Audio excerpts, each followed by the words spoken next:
Hi friends! சின்ன மருமகள் சீரியலில் பார்த்தீங்கன்னா, ஐஸ்வர்யா பார்த்தீங்கன்னா, இன்னைக்கு நம்மளோட பர்த்டே 12 மணி ஆகுனா, மாமா நம்ம பர்த்டேக்கு என்னென்ன டெக்கரேஷன் பண்ணுறாருன்னு சொல்லி நம்ம பார்க்கலாம். எந்த மாதிரியான சர்ப்ரைஸ் குடுக்குறாருன்னு சொல்லி நம்ம வெயிட் பண்ணி பார்க்கலாம் அப்படின்னு சொல்லிட்டு பார்த்தீங்கன்னா, ஐஸ்வர்யா யோசிச்சுன்னு இருக்காங்க. சேது பார்த்தீங்கன்னா, எப்பயும் போல நார்மலா வந்துட்டு பார்த்தீங்கன்னா, தூங்குறதுக்காக ரெடி ஆயின்னு இருக்காங்க. அப்போ ஐஸ்வர்யா பார்த்தீங்கன்னா, "என்ன மாமா இன்னைக்கு என்னோட பர்த்டே நீங்க ஒரு விஷ் கூட பண்ணல. நீங்க தூங்க போறீங்க" அப்படின்னு சொல்லிட்டு ஐஸ்வர்யா கேட்குறாங்க. "ஓ ஐஷு சாரி ஐஷு மறந்துட்டேன். ஹாப்பி பர்த்டே ஐஸ்வர்யா" அப்படின்னு சொல்லிட்டு பார்த்தீங்கன்னா, சேது படுக்குறாங்க. ஆமா, இன்னைக்கு தமிழ்ச்செல்விக்கும் பர்த்டே இல்ல அப்படின்னு சொல்லிட்டு பார்த்தீங்கன்னா, சேதுவும் ஒரு பக்கம் யோசிக்கிறாங்க. அப்ப பார்த்தீங்கன்னா, இந்த பக்கம் பார்த்தீங்கன்னா, தமிழ்ச்செல்வி வீட்லயும் பார்த்தீங்கன்னா, தமிழ்ச்செல்விக்கு பர்த்டே அப்படின்னு சொல்லிட்டு பார்த்தீங்கன்னா, தமிழ்ச்செல்வி சேது பண்ணதெல்லாம் நெனச்சு பார்த்துன்னு இருக்காங்க.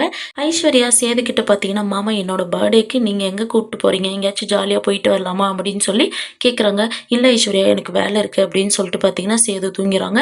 காலையில பார்த்தீங்கன்னா, ஈஸ்வரி கிட்ட ஐஸ்வர்யா சொல்றாங்க, "மாமா எங்கேயாச்சும் கூப்பிட்டு போவாருன்னு பார்த்தா, மாமாவுக்கு வேலை இருக்குன்னு சொல்லிட்டாரு ஆன்ட்டி" அப்படின்னு சொல்லிட்டு ஐஸ்வர்யா அழுறாங்க.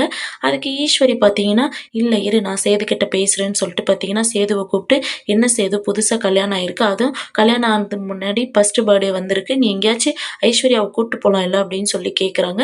அதுக்கப்புறம் சேது பார்த்தீங்கன்னா, சரி சின்னம்மா நான் கூப்பிட்டு போறேன்" அப்படின்னு சொல்லிட்டு பார்த்தீங்கன்னா, ஐஸ்வர்யாவும் சேதுவும் வெளியில போறாங்க. சேதுவையும் ஐஸ்வர்யாவையும் பார்த்து தமிழ்ச்செல்வி பார்த்தீங்கன்னா, ஷாக் ஆகி நிக்கிறாங்க. கூட பார்த்தீங்கன்னா, தனமும் இருக்காங்க. நம்ம அக்கா வாழ வேண்டிய வாழ்க்கைய இந்த ஐஸ்வர்யா வாழ்ந்துன்னு இருக்கா அப்படின்னு சொல்லிட்டு பார்த்தீங்கன்னா யோசிக்கிறாங்க. இந்த இதுக்குள்ள ஐஸ்வர்யா தான் இந்த ஈஸ்வரியோட சேர்ந்துக்கணும் அக்காவோட வயசுல அப்பா கிட்ட பேசியிருக்கணும். எப்படியாச்சும் இத கண்டுபிடிக்கணும் அப்படின்னு சொல்லிட்டு பார்த்தீங்கன்னா, தனம் யோசிக்கிறாங்க.